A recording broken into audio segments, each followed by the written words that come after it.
Welcome to Razz My Berries Reviews. Today, we are reviewing a very special movie. Today, we are officially now celebrating 10 years of Marvel movies. Well, 10 years of the MCU. Yes. I'm wearing the appropriate decor. I've got Iron Man right there. Boom. And Spider-Man right here. That's awesome. I think that's actually what I have for Marvel. I think on that shirt anyway, but that's one of my favorite shirts of yours. Yeah, that's why I wore it today, because I don't have any Marvel shirts. I have too many, as my wife will tell me. No, I have one other.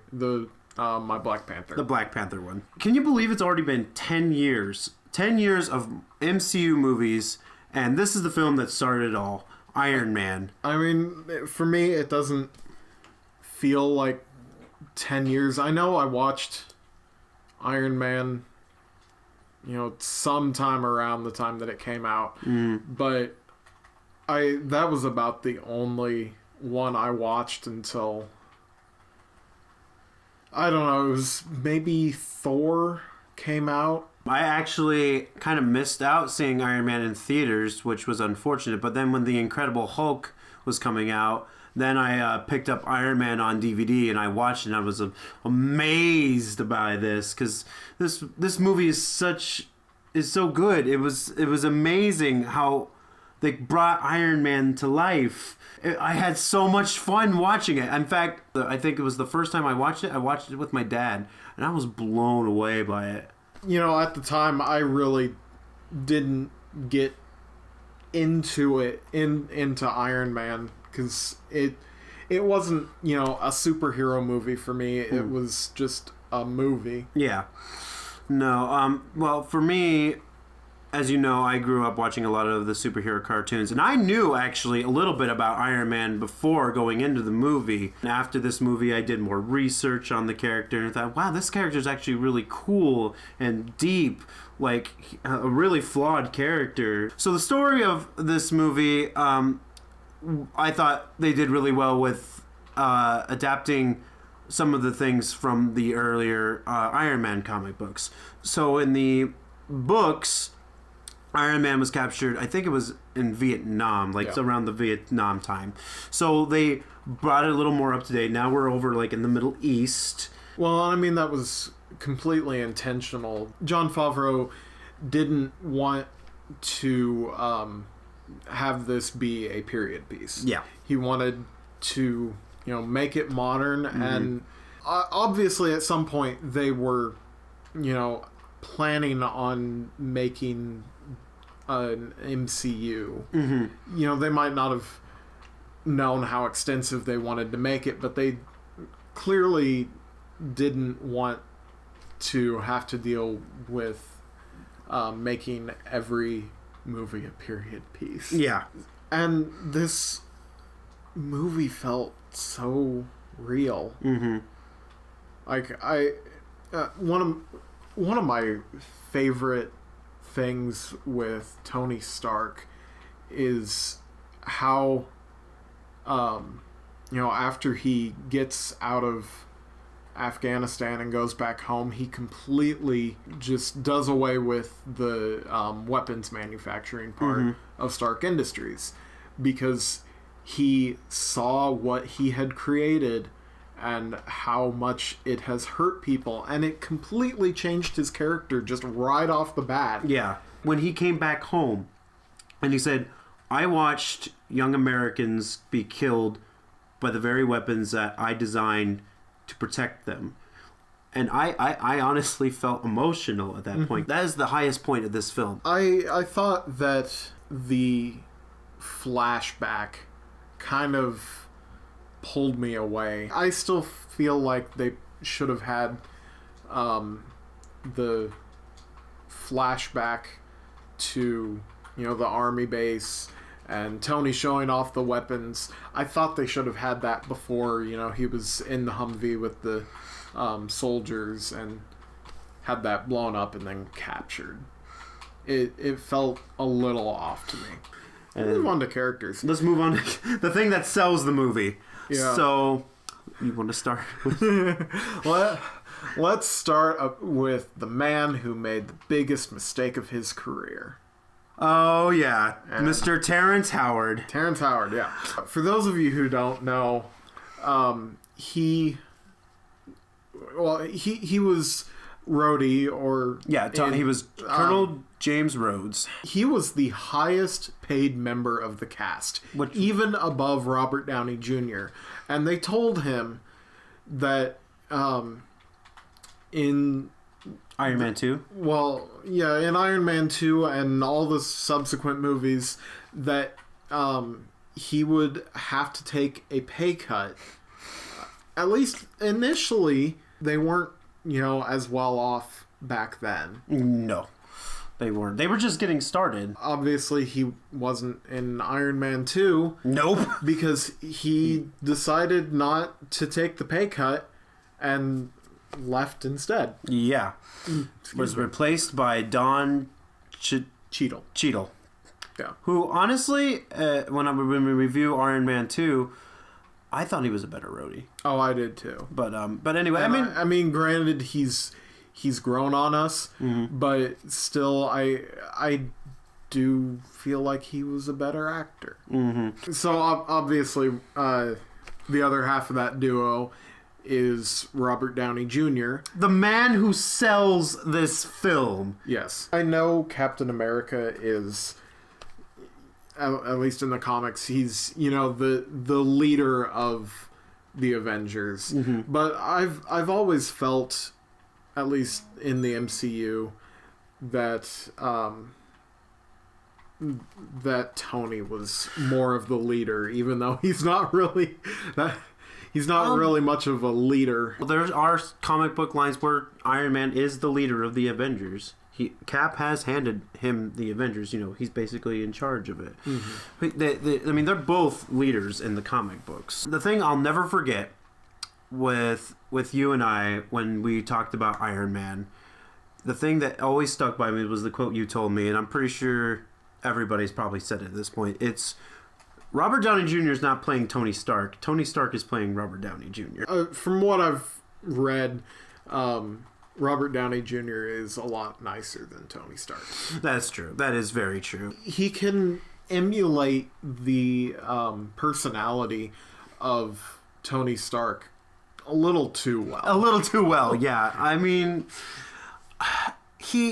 So my favorite part of this movie was when he does his first flight test. Mm-hmm. When he and the Mark II armor, Robert emotes like he is having fun doing this. Yeah, he's having fun flying in this suit, and you believe it. You feel like you're he's in a dark screen room, and apparently he gets kind of claustrophobic in there when they're shooting, but he's still just having so much fun. And it makes you believe that he's really in the suit. Exactly. When I was watching some of the behind the scenes stuff, John wanted like a scene with Robert, working on a car, showing, Tony like he's an engineer, he's a hands-on guy, and Robert does a great job. Like, I don't know how much of a car person he is in real life or how much he knows about like the workings of a car. But he makes it believable. Like, he knows what he's talking about. Mm-hmm. He perfectly embraces the character and he makes it his own. Certainly Gwyneth Paltrow did a great job in this movie, but they didn't really give her a lot in this movie. They didn't. But but to be fair, she doesn't in the subsequent movies, they do give her a lot. Yeah, they give her more. I won't say too much about her character in this movie because she isn't able to come into her own until Iron Man 2, really, and especially in Iron Man 3. Yeah. But I think she did a good job as Pepper Potts. Oh, certainly. Like I can definitely feel like she kind of looks actually like Pepper Potts if you pulled her right out of the comic book. And lastly, I guess we could talk about Jeff Bridges' Obadiah Stane. Not so bad for their very first villain. I think Jeff Bridges did a really great job as a villain. But I mean, this is, I think, one of the weak points of this movie. Kind of is the villain. He just doesn't. I don't know what it was, but he just doesn't feel like a big threat. I feel like I've seen that kind of storyline before. Of I should be the one in charge of this company. I should be the one doing all these things.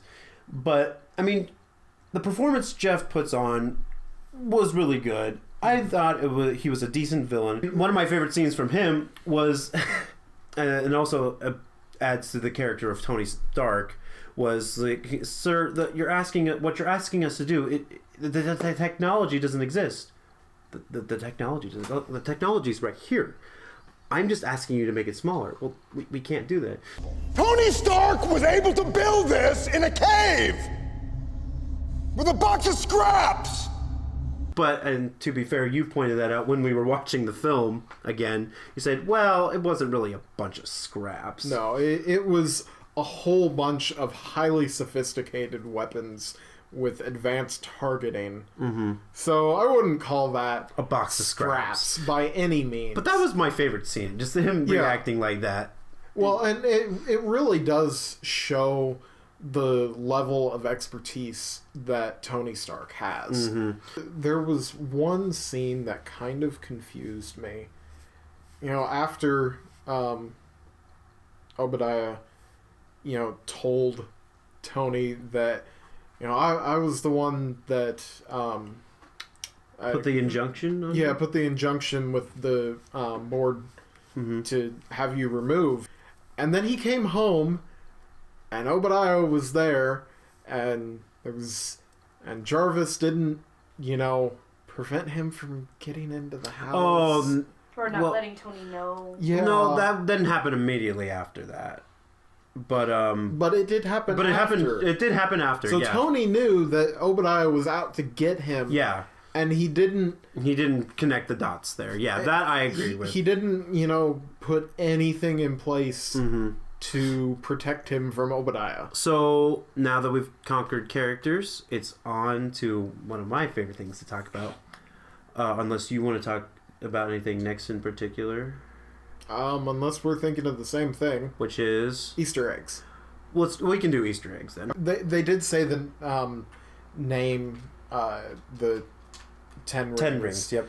But it was barely even hinted at that, they're fairly well established in the Marvel comics already. Well, the 10 rings is referring to the Mandarin's 10 rings of power. In the comic books, the Mandarin gets these 10 rings of power that came from a spaceship.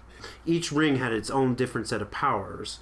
So it's a nice little reference to that. Yeah, the other character that was kind of an Easter egg was Jensen, the guy who helped Tony. Yep, put the Zark reactor in. Yeah.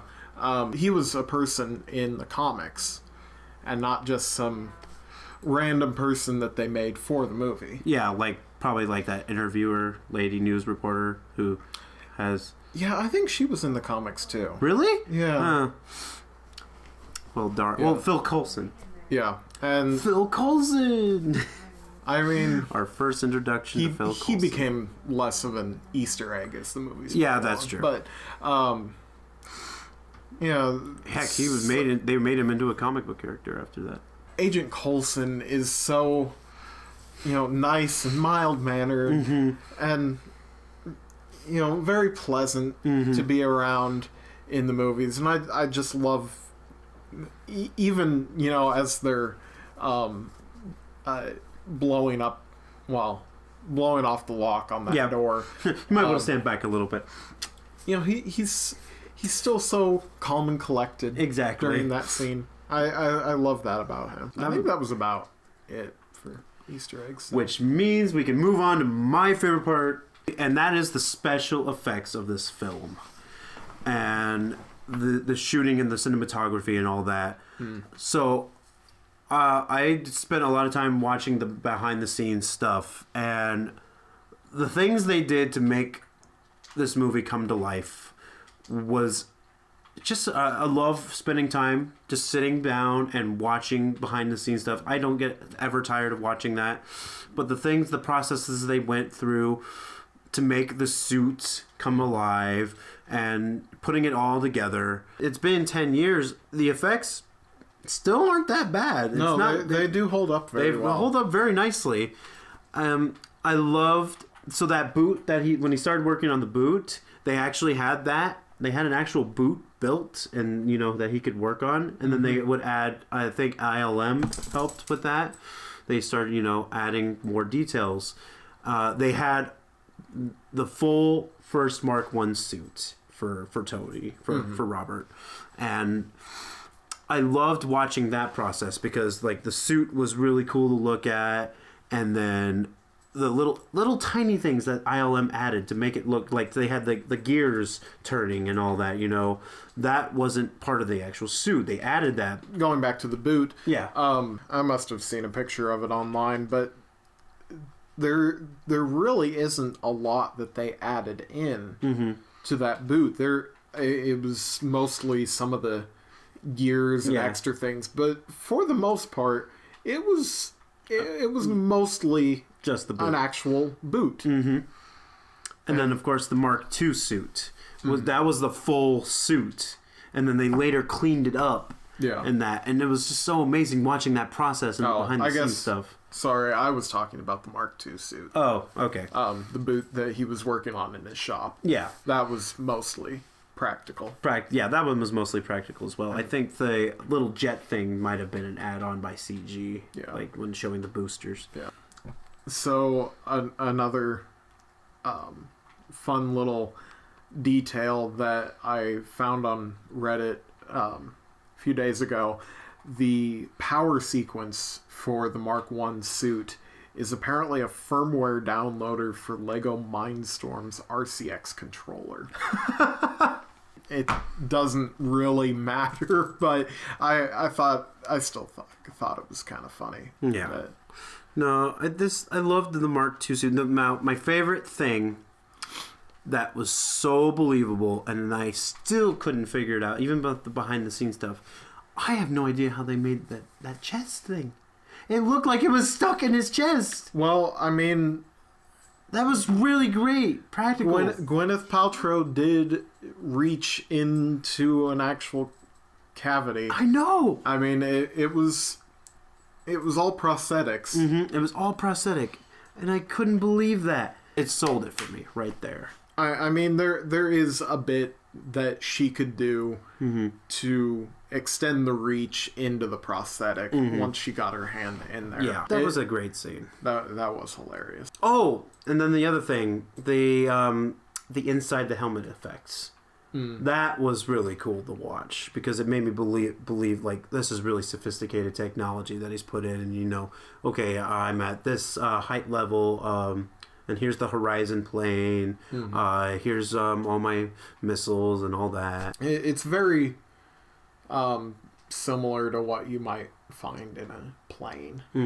Yeah, and then I also really liked his desks and stuff, so he could blow up the engine on the computer screen, and then eventually when we get to the whole scrap that, nope, take that off. I thought that was so cool. Yeah, that was so cool. I mean, there is I'm sure Google's working on something similar to that, similar somewhere, but it won't quite be as cool. Exactly like that. I mean, yeah, that whole bit where he ripped off the part of that suit and put it in the trash can. That put it in my seat. That I doubt that anyone's really going to be able to make that work in any practical sense. So, final thoughts. Overall, this is just a fun film. It is a great film. It was a great starting point for the MCU. It's a great standalone movie. It's a great standalone by itself. Yeah, exactly. I would redundant. Yeah, that is redundant. What really sold this movie to me and what makes me really love it was the special effects, the action scenes. I mean, the first time you see him in the full-fledged Iron Man suit, and he goes and fights the terrorists, and that scene was cool by itself. And just seeing how much fun Robert had with the role. Is it a perfect film? No.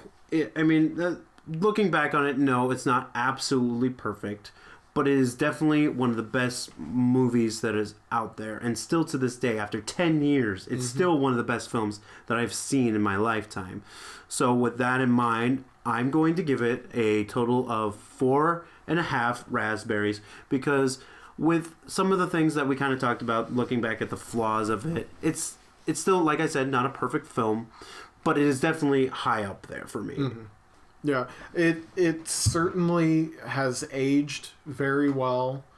It had been quite a while since I had gone back and watched it. It still felt as fresh as any of the newer movies. Mm-hmm. So, I'm going to give it a 4 out of 5.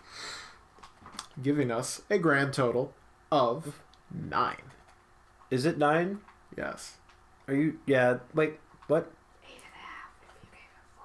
Yeah. You gave it 4? I gave it 4.5. Yeah, I gave it 4.5. Oh, you said 4 though. I did. You said 4. You said 4. I did. You did. Okay. Well, I meant to give it a 4.5. Add that other half of the berry. Out of 5. Here, Sam, take my half. Yeah, I'll. That's my bad. Yeah. Anyway, yes, I give it a 4.5 out of 5 as well, giving us a total of 9. 9 raspberries. As I tried saying before. Yes. Again, it's been 10 years since this movie first came out, and I have to holds up. really give props to the Marvel Film Company and Kevin Feige, John Favreau, all the writers in this. Yeah. They did a wonderful job. They've done an excellent job over the years, and well, at this point, Infinity War has not been released yet. So, we're nice and excited for that. So, keep it up, Marvel. Yep, keep it up, Marvel. You're doing a wonderful job. And like I said, when we do you can join us on our Sidetrack podcast when eventually we're going to talk about some of the things that, of the 10 things as part of our 10-year anniversary of Marvel Cinematic Universe, Marvel Studios. We're going to talk about 10 things that we loved about the MCU, and we look forward to making that, so keep an eye out for that as well. We're going to be talking a lot about Marvel in the future. Still not sure. I think we're going to have to wait till we see Infinity War if we decide if we're going to review that immediately after. I am not Well, we'll still have a live reaction that night. Keep an eye out for a live reaction for that, because it'd be a sin if we didn't have a live reaction for that movie, considering how long we've been waiting for it. Mm-hmm. So, with that in mind, we'll see you next time on Razz My Berry Reviews.